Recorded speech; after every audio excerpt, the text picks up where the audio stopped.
Oi, gente, eu tenho que conversar com vocês hoje sobre minha ida aí para o Abrascão, explicar até o que é o Abrascão e os meus trabalhos que eu vou apresentar lá e tal. Algumas coisas aí da minha vida também, em relação a trabalho e tal.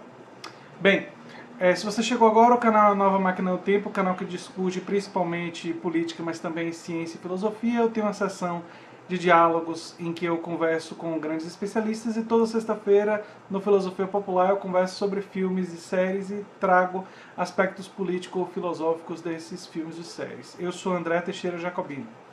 Bem, o que é o Abrascão e o que é a Abrasco? A Abrasco é a Associação Brasileira de Pesquisa em Saúde Coletiva. É uma associação criada ali no final dos anos 70. É uma associação fundamental para a reforma sanitária. Ela foi criada em 1979, se eu não me engano. O Abrascão é um evento que reúne todos os pesquisadores de saúde coletiva em um lugar só. Esse ano vai ser no Rio de Janeiro, na Fiocruz. E eu tive a felicidade de ter os meus dois trabalhos, você só pode apresentar dois trabalhos como autor principal. Eu tive a felicidade de ter dois trabalhos apresentados para a comunicação oral, um deles inclusive com certo destaque, porque é a comunicação oral de mais longa e tal.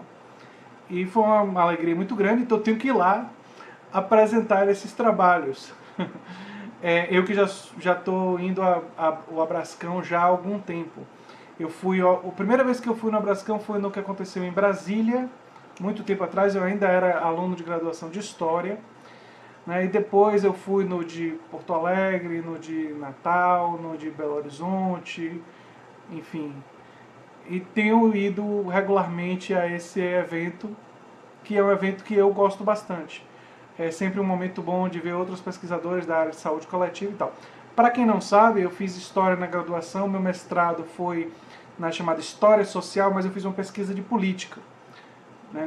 O meu estudo é um estudo de História Política com interface com a ciência política. Já no doutorado, eu fiz um doutorado em Saúde Pública, no Instituto de Saúde Coletiva, daqui da Bahia. É inclusive uma instituição de enorme qualidade, profissionais fantásticos. Sugiro que vocês pesquisem sobre o Instituto de Saúde Coletiva, vocês vão ver que é uma instituição muito gabaritada. E o meu estudo é um estudo histórico, sócio-histórico. Eu utilizei o referencial de Pierre Bourdieu, mas é um estudo com características dos meus estudos anteriores, ou seja, é um estudo, embora tenha algumas diferenças em termos de referencial e tal, ainda é um estudo de história política, só que agora de história política da saúde, de um movimento social do setor saúde. Um movimento social, por sinal, que eu tenho uma enorme simpatia. E vou conversar com vocês um pouquinho sobre ele também. Bem, o meu primeiro trabalho que eu vou apresentar é a emergência do movimento da reforma sanitária brasileira e sua relação com os partidos políticos. Esse trabalho é derivado da minha tese de doutorado. Minha tese já é defendida e tal, já está no repositório lá da UFBA, se vocês tiverem curiosidade de dar uma conhecida. E nesse trabalho eu analiso justamente esse movimento da reforma sanitária brasileira que surge nos anos 70. O Abrasco, na verdade, é um dos resultados desse movimento em termos de organização, mas o movimento também organiza o SEBS, que tem uma atuação mais política, o Centro Brasileiro de Estudos em Saúde. Inclusive a revista do SEBS é uma revista que eu já publiquei algumas vezes e estou enviando um novo artigo. Recentemente eu enviei um novo artigo para a revista do SEBS.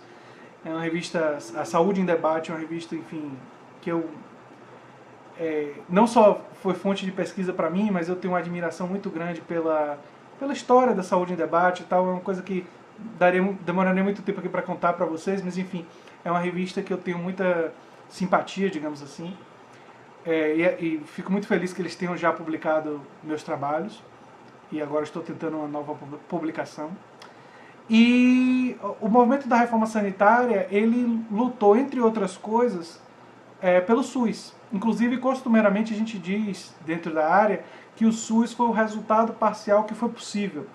E não foi o SUS que o pessoal da reforma sanitária queria, porque o SUS que eles queriam era realmente um sistema universal, né? É um sistema único de saúde, mas universal, bem financiado. Eles queriam reformar o Estado brasileiro, para o Estado brasileiro ser democrático, não autoritário, por isso o movimento surge durante a ditadura militar contra o autoritarismo da ditadura. O movimento defende a democratização da política. Vocês veem que eu tenho muita identidade com o movimento, né? E defendiam ampliação dos direitos sociais. Então, o sistema de saúde ele seria um sistema que ele não só seria bem financiado e não subfinanciado como o nosso mas também enfrentaria uma reforma do Estado que transformaria o Estado em um Estado mais democrático e um Estado que acabasse com o patrimonialismo, que é o uso privado da coisa pública, que é um elemento fundamental que destrói ou dificulta muito a gestão pública. Então, eles tinham uma proposta de transformar a gestão pública e, infelizmente, o patrimonialismo graça o nosso país e prejudica as nossas instituições até os dias de hoje. Então, nesse aspecto...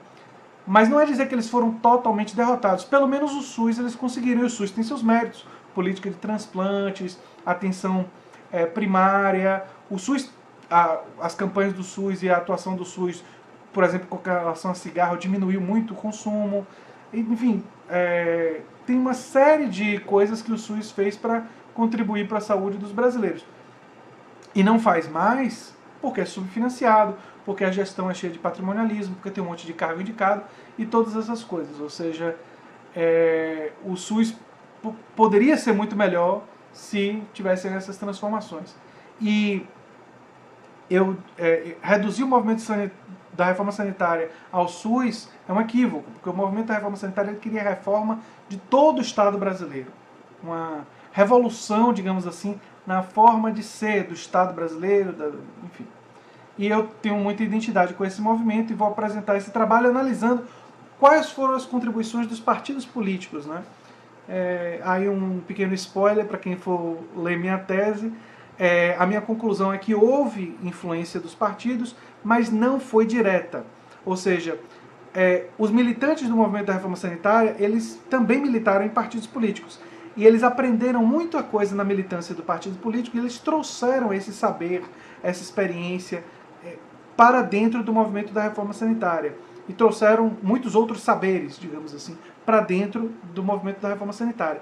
Mas as direções dos partidos políticos, mesmo partidos políticos de esquerda, tiveram um papel de não muito destaque dentro do movimento da reforma sanitária. O papel foi pequeno.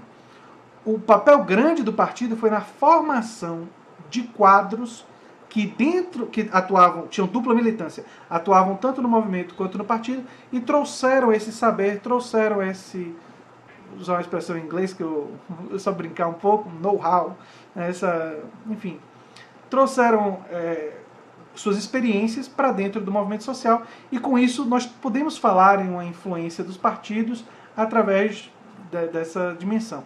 Existem outros episódios que sugerem que o partido teve sim, os partidos, principalmente de matriz marxista, tiveram alguns momentos estratégicos de influência, mas no todo me parece que não foi assim tão decisiva. Ela acontece mais na formação dos quadros, né? Então há uma influência importante, mas que eu chamo de indireta. Enfim, é um trabalho aí que eu vou apresentar.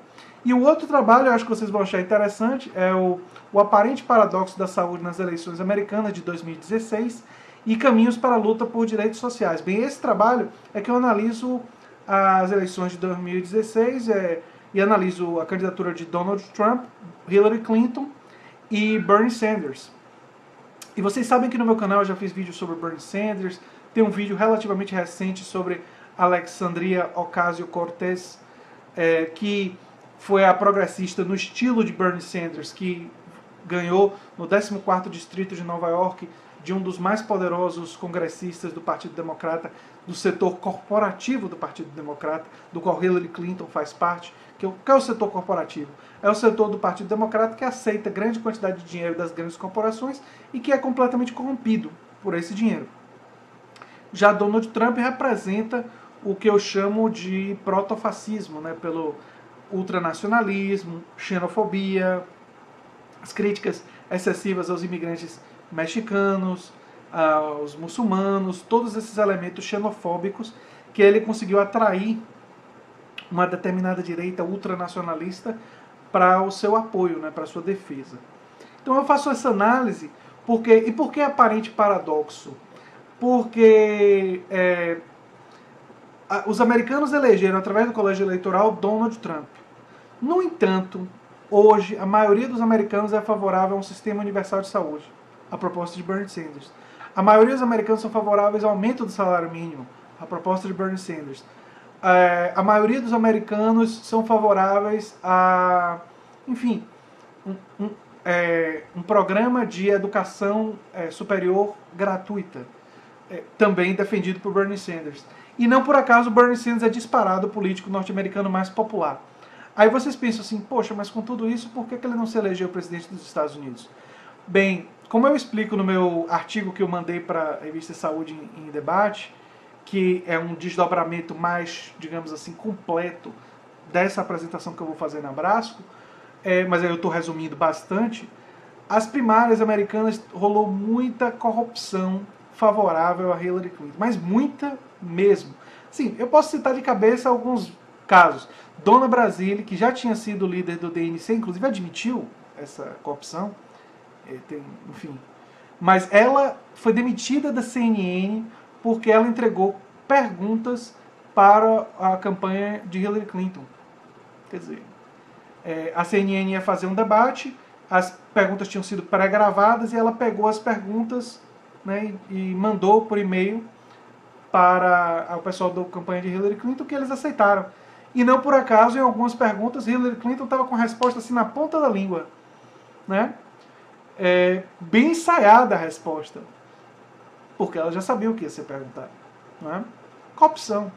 E primárias foram fechadas para independentes que votavam massivamente em Bernie Sanders não poderem votar, entendeu? Prazos foram modificados para impedir que os independentes mudassem a filiação para democrata, para que não pudessem votar nas primárias. Debates foram marcados em horários que a audiência era baixa, que estava concorrendo com jogo de futebol americano, justamente para que menos pessoas vissem os argumentos de Bernie Sanders e suas críticas ao posicionamento de Hillary Clinton. Então, todo tipo de tática, até Noam Chomsky disse que essas táticas foram fundamentais para derrotar Bernie Sanders. Se os independentes pudessem votar em todas as primárias, dificilmente Hillary Clinton teria sido a vencedora das primárias democratas. Mas enfim, fizeram a roubalheira toda lá, Hillary Clinton foi a candidata e acabou perdendo. Né, ganhou no voto popular, mas acabou perdendo para Donald Trump. E existe um estudo já comparativo que mostra que Bernie Sanders provavelmente venceria porque os estados que ela perdeu eram estados que Bernie Sanders tinha vencido Hillary Clinton por boas margens. Ou seja, eram estados de trabalhadores industriais que tinham perdido, ex-trabalhadores industriais, gente que tinha perdido emprego, gente que tinha muita oposição aos acordos comerciais que favorecem as grandes corporações, gente que estava simpática tanto ao Donald Trump quanto ao Bernie Sanders porque falaram contra esses acordos. Mas preferiam claramente Bernie Sanders por causa da sua coerência ao longo da vida em ter sido contra esses acordos. E não confiavam em Hillary Clinton porque ela, não muito tempo atrás, tinha dito que o Trans-Pacific Partnership, né, o TPP, era o padrão ouro dos acordos comerciais. Aí depois, que se tornou muito impopular, ela disse, não, mas eu não sou a favor do TPP. Esse episódio foi muito forte para Hillary perder esses estados, porque as pessoas desses estados disseram, essa questão é importante para a gente não acredita em você não. E preferiram acreditar em um mentiroso como Donald Trump. Um cara que, enfim, mente compulsivamente. E o PolitiFact fez uma estatística da quantidade de vezes que ele mente, vocês podem ir checar. É uma coisa assim assustadora. É um mentiroso patológico. O cara mente sem parar. Bem, então essa semana agora eu estou viajando para o Rio de Janeiro para apresentar esses trabalhos. E por isso não vou postar tantos vídeos nessa semana. Eu vou tentar ver se eu gravo o mais rápido possível mais vídeos, boto no YouTube e libero eles em determinados dias. Eu vou tentar fazer isso. Não sei até que ponto eu vou conseguir. Hoje ainda vou lançar o vídeo sobre Geraldo Alckmin no Roda Viva, né? porque eu só vou viajar quarta-feira. Então vou tentar ver se hoje, amanhã eu gravo mais coisas, mas eu vou ter essa viagem na quarta-feira e vou ficar uns dias afastado, porque eu vou estar fazendo essa participação lá no Abrascão. Eu vou trazer para vocês um vlog do Abrascão e depois eu tento fazer uma edição e depois de um tempo eu coloco no canal também para vocês verem como é que foi, as pessoas com quem eu conversei lá, né, ver um pouquinho desse evento aí. Tá certo então, gente? Deixa eu ver se teve alguma outra novidade. Acho que foi basicamente isso. Teve também um troll aí num fórum do Outer Space que falou um monte de bobagens pra mim e que eu sei que eu deveria ignorar esses trolls, mas como ele fez acusações em relação à minha pessoa, eu resolvi mostrar toda a desonestidade dele. E se vocês tiverem curiosidade, eu posso mandar um link para essa troca, para vocês verem aí, quem tiver mais curiosidade, para vocês verem o absurdo dele de me chamar de totalitário. O que eu disse foi que se a maioria, em uma determinada circunstância, eu estava me referindo à Revolução Espanhola, né, que os anarquistas lutaram contra os fascistas. Se a maioria quiser colocar uma determinada forma de governo e uma minoria usar de violência para impedir que essa maioria faça isso, a maioria tem o direito de se defender, tem o direito de, olha, você está usando violência contra mim, eu tenho o direito de usar violência contra você. E o cara teve coragem de dizer que isso era um pensamento totalitário, bem. Então ele deve aceitar que uma minoria impõe a sua vontade pela força. É a única hipótese que eu consigo aceitar.